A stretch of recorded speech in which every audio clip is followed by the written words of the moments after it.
This free step-by-step video comes to you directly from Haynes. You can complete more than 200 jobs on this vehicle when you purchase the complete Haynes online manual at haynes.com. Open the driver's door and pull the bonnet release lever. Reach under the bonnet, depress the safety catch and lift the bonnet. The engine cover is secured by 3 bolts. Undo the bolts and lift the cover from place. Remove the cover where fitted, then using the special anti-theft wheel bolt adapter where necessary, slacken each of the wheel bolts half a turn. Fully apply the handbrake. Position the trolley jack head under the front cross member jacking point and raise the front of the vehicle until the wheels are clear of the ground. Support the vehicle with axle stands placed each side under the reinforced section of the sill. Note the small pieces of wood on the axle stands to prevent damage to the sills. Lower the vehicle onto the axle stands. Fully unscrew the retaining bolts and remove the road wheel.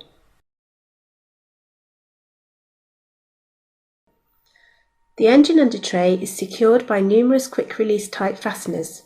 Rotate the fasteners anti-clockwise to remove them. With the fasteners removed, withdraw the under tray from under the vehicle. Inside the wheel arch, unclip the sensor wiring harness from the wheel arch in the liner. Trace the wiring up to the grommet where it feeds through into the engine compartment and prise out the grommet. Pull the wiring through into the wheel arch and disconnect the plugs.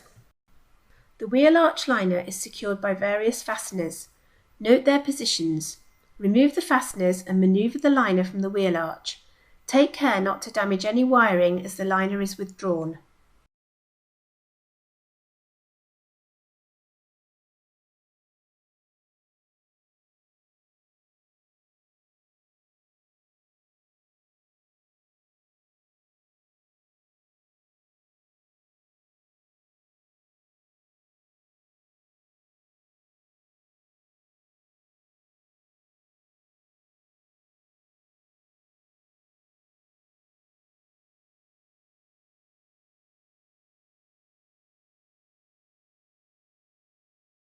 Working from underneath using a suitable spanner on its central nut, rotate the tensioner anti-clockwise to release the belt tension and remove the belt from the pulleys.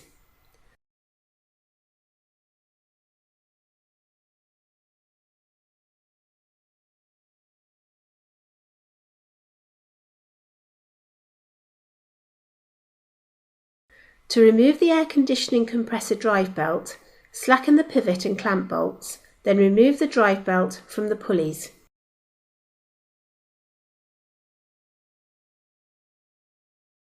Manoeuvre the new belt into position around the compressor pulley and crankshaft inner pulley, ensuring it's correctly located in the pulley grooves. Apply the specified torque anti-clockwise to the tensioner's large hex fitting outside the pivot bolt and tighten the tensioner clamp bolt to hold it. With the tensioner held, tighten the clamp and pivot bolts to the specified torque.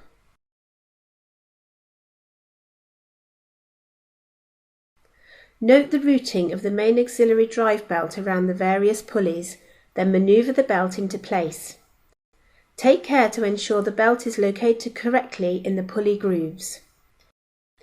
Pull the tensioner anti-clockwise to allow the belt to be fitted around the last pulley, then slowly release the tensioner to apply tension to the belt. Feed the wiring through the corresponding holes in the wheel arch liner, then carefully manoeuvre the liner back into position, ensuring it's located inside the lip of the wing.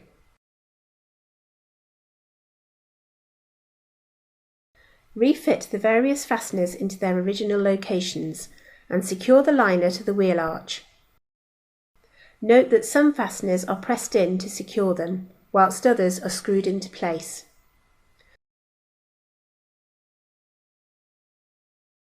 Reconnect the colour-coded wiring plugs, feed the harness through the holes in the liner and press the rubber grommets back into place.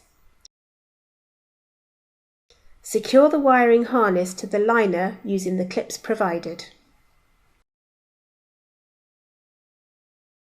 Manoeuvre the undertray into position under the vehicle. Use a workshop jack and piece of wood to support the undertray, then refit the various fasteners, tightening them securely.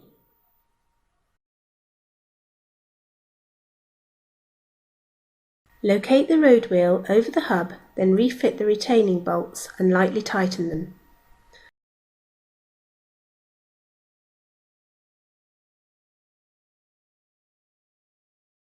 Raise the vehicle slightly using the trolley jack, then remove the axle stand from each side.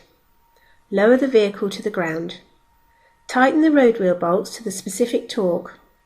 Don't forget to remove the special anti-theft bolt adapter and refit the cover. Manoeuvre the cover into place on the engine, then refit the 3 retaining bolts and tighten them securely. Close the bonnet firmly and check it's secure.